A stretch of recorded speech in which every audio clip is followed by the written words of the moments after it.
It's been just over 12 years since the first Twilight film exploded across movie screens. Despite the series' status as a box office powerhouse, there are plenty of questionable instances in the films that you might have missed when you were a teenager.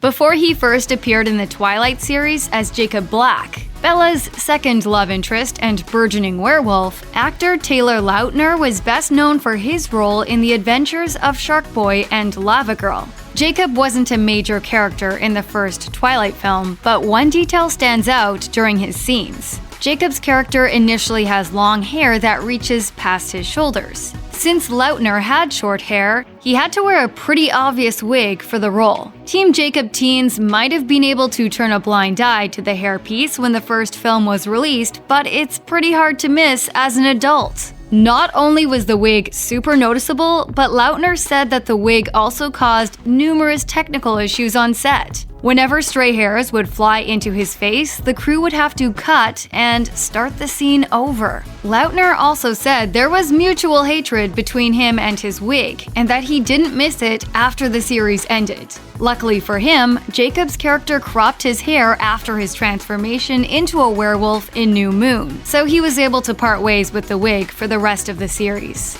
According to Lautner, they even gave the wig its own round of applause when its role officially wrapped.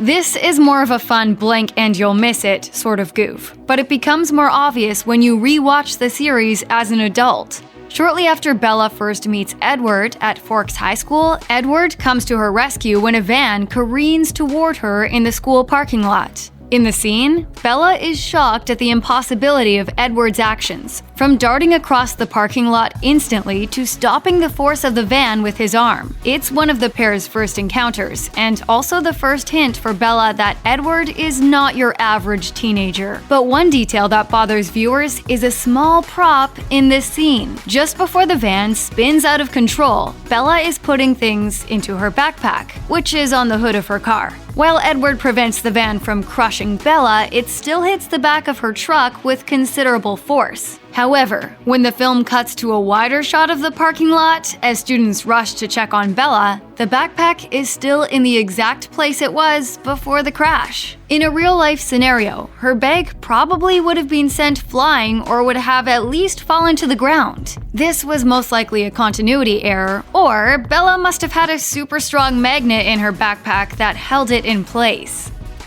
A huge plot point in the Twilight books is that while Bella wants to sleep with Edward, he refuses to do so until they get married. Repressed desire also exists in other forms in the Twilight saga. The Cullens naturally desire human blood, but cannot drink it, while Edward is naturally drawn to Bella because she's the only person who can resist his ability to read people's thoughts. Edward's reasoning for not wanting to sleep with Bella has to do with his superhuman vampire strength. He believes his desire is dangerous for Bella and that he could actually hurt her. Edward's views are not that surprising given some context about his creator. The author of the Twilight books, Stephenie Meyer, is a devout Mormon and has said that her characters exhibit her own beliefs and feelings about premarital relations. Even actor Robert Pattinson, who portrayed Edward in the films, agreed that despite the steamy chemistry between him and his co-star Kristen Stewart, the movie's themes are very chaste.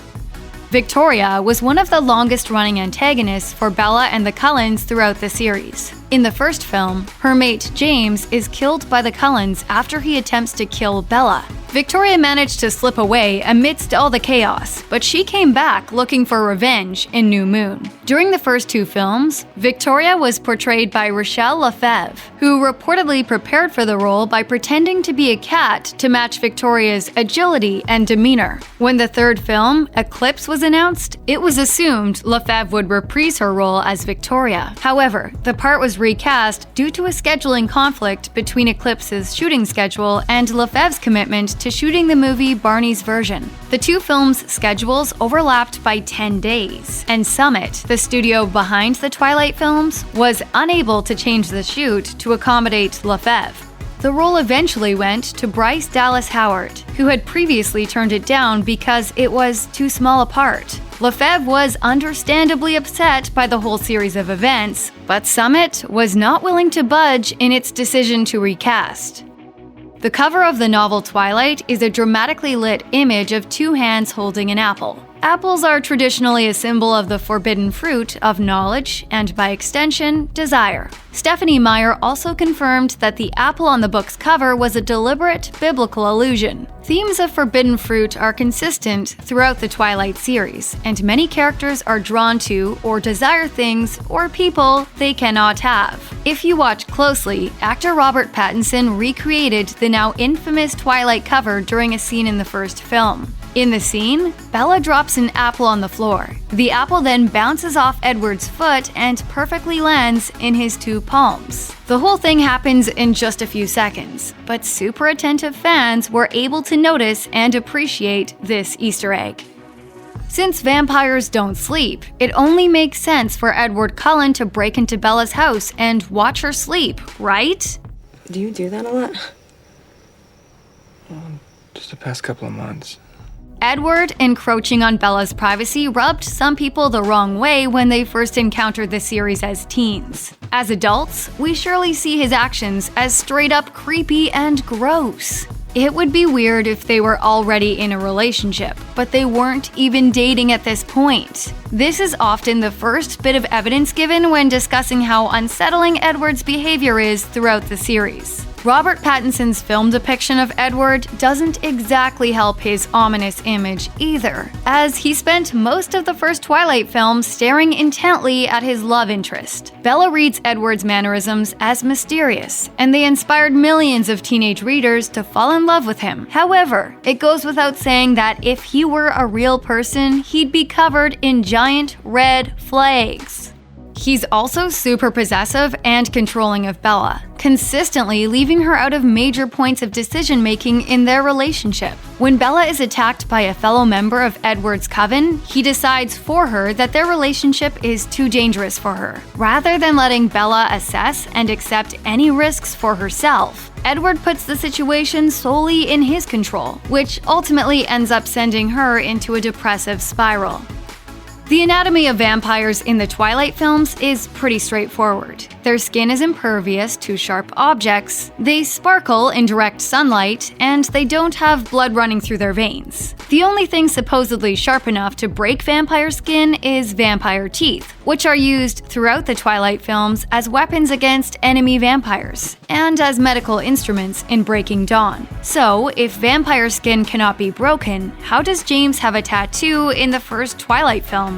While fans may not have thought about it too much when they became obsessed with the films for the first time, it definitely doesn't make sense upon closer inspection. If a scalpel couldn't break a vampire's skin in Breaking Dawn, a tattoo needle definitely wouldn't be able to place ink in the skin. The answer to this mystery is pretty straightforward. The actor who portrayed James, Cam Gigandet, has a tattoo, and the film didn't think it was necessary to cover it up. James's tattoo wasn't exactly an important element to his part of the story, so the creators of the film just decided to let it slide. There's a lot going on in Breaking Dawn Part 2, but there definitely should have been more screen time devoted to discussing how Jacob, Bella's longtime friend and former love interest, imprinted on her newborn baby. You nicknamed my daughter after the Loch Ness Monster?! A lot of Jacob fans simply wrote his newfound protectiveness and bond with Renesmee off as romantic, but there's a bit more to it than that. Jacob's reveal that Bella's baby is his soulmate is a moment that's been the subject of countless memes and analysis. But a lot of people who watched the films as teens have even more questions about this plot twist now as adults. Even if Renesmee grows up faster than normal humans, wouldn't Jacob be essentially grooming her from childhood? What's the exact science behind imprinting? Why doesn't anyone else in the Cullen clan see any major issues with this? Does Renesmee have any agency in this huge part of her life at all? In the films, Jacob's imprinting on Renesmee is kind of just explained away by attributing it to ambiguous werewolf idiosyncrasies. That might have been enough for teenagers watching the film the first time, but definitely would earn more scrutiny from those same viewers today.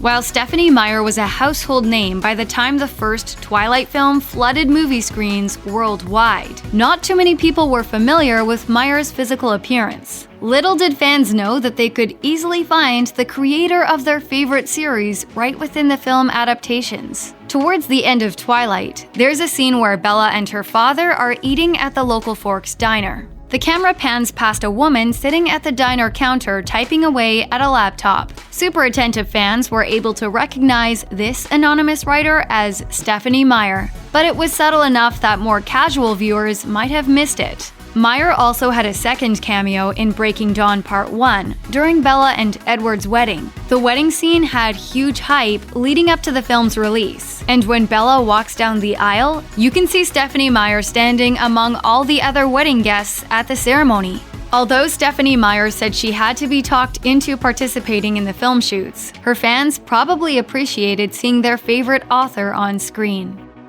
According to the world of Twilight, keeping the existence of vampires secret is crucial to any vampire's survival. The Volturi, a large coven of vampires who reside in Italy, are recognized as the official leaders of vampire society and enforce the rules that are used to maintain secrecy. Vampires in the Twilight universe are expected to follow the coven's laws, and those who break the rules are typically punished with death. Such rules include avoiding direct sunlight, since vampire skin would sparkle and quickly draw the attention of any humans nearby. However, despite the Cullens carefully adapting their lifestyle to keep a relatively low profile within Forks, there are still plenty of times where a reasonable person should have noticed that something was a little off. For example, while the Cullens explain to Bella that they settled in Forks because of how constantly rainy and cloudy the climate is, there are still a few times that the vampires were exposed to direct sunlight in front of other humans. When Bella sees the Cullens for the first time, they all sit down at a cafeteria table together by a window, where a tiny bit of sun filters in through the glass. In this moment, you can see a bit of light on Alice's arm. You'd think that for people whose lives depend on avoiding the sun, they'd sit further away from windows. Check out one of our newest videos right here. Plus, even more Looper videos about Twilight are coming soon. Subscribe to our YouTube channel and hit the bell so you don't miss a single one.